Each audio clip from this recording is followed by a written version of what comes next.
students, good morning. How are you all? Okay, hope you all are doing good at your home. Okay students, which chapter we are studying now? Yes, our fifth lesson, rulers and buildings. And we have seen different monuments of India, different famous monuments in India in the last class. Do you know, dear students, people call India as Sone ki Chidiya. Sone ki Chidiya. Why it is called so? Do you know the reason?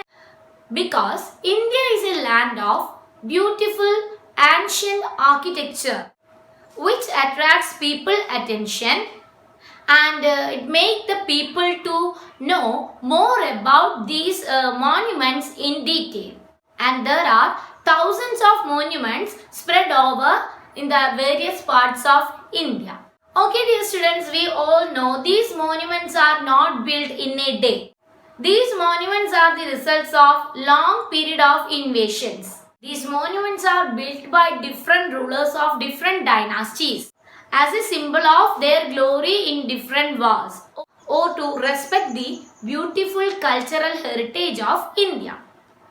We all learnt about this in the previous chapters. Okay students, just imagine we are going for a trip to an historical place and to see the various monuments of India. What will we notice in the first sight? What will you notice in the first sight? Yes, of course, its beauty, right? We all will enjoy each and every monument by its beauty. But we will ignore the invisible part of that monuments, that is the engineering skills or the construction skills of those monuments. So dear students, in today's class, let's gather some information about the engineering skills and the construction of various important monuments of India. Let's explore these in detail and fill up your knowledge basket. Okay, let's start. Between 7th and 10th centuries, the architects means the people who are engaged in the construction of these monuments, started adding more rooms, windows and doors in the construction or in their buildings. Roofs, doors and windows were made by placing a horizontal beam across the two vertical columns. Do you get the idea? Yes, by placing a horizontal beam on two vertical columns. My drawing is not much perfect, but it was like this.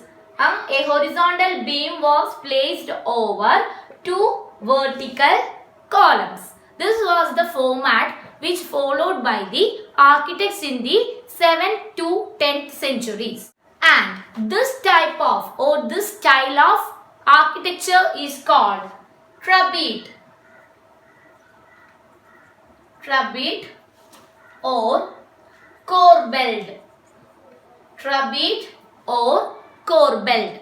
This style of architecture that followed in the 7th to 10th century is known as trabete or corbelled architecture, and this was the common style of each and every monument which built in between 7th and 10th centuries. And between the 8th and the 13th century, this trabete or corbelled method or style of architecture was used in most of the monuments like temples, mosques, wells, tombs and buildings, and everywhere the method was corbelled or trabete architecture.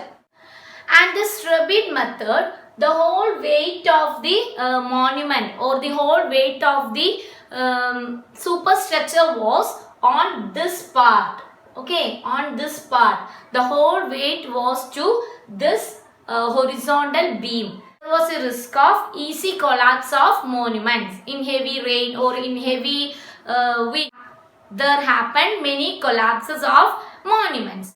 And in the later 12th century, the architects made two noticeable changes in their style of construction or style of building monuments. What are they? The architects introduced two technological and stylistic developments or methods of construction. First one is that the weight of the whole weight of the superstructure over the doors and windows often carried by the archers. It was like this.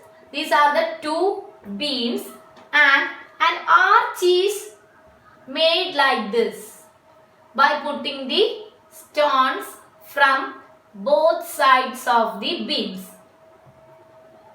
And here comes a center portion which is filled with a keystone, and the center portion stone is known as keystone, and this makes arch here. So the development in the construction style was to give the weight of the superstructure on the arches made by this. Arches here made a arch. Okay. And this style of architecture is known as the arcuate style. Arcuate. Okay. In the first method, we saw that the whole weight is on the two beams because the slab on this is an horizontal one. Okay. This is known as the trapeze method or trapeze style of architecture. And in the later 12th century, this type of architecture was introduced by the architects. This was known as arcuate, in which the whole weight of the structure which is constructed over the windows and doors will carried by this arches. After 12th century, most of the monuments followed arcuate method. Okay, is it clear now? There were two main methods. First one was trapeze or corbelled method, and the second one is arcuate method. And one more development in the construction of monuments introduced by architects was they started using limestone. They started using limestone cement, which was a very high quality cement, and they mixed it with the concrete chips or stone chips to make the construction more stronger. Okay, these were the two developments in the construction field after the 12th century. So dear students, we are enjoying the beauty of the monuments, but we neglect or we forget about the great engineering skills behind these monuments, the great hands behind the construction of the monuments. So dear students, let's see in the next class with a new topic. Till then, bye.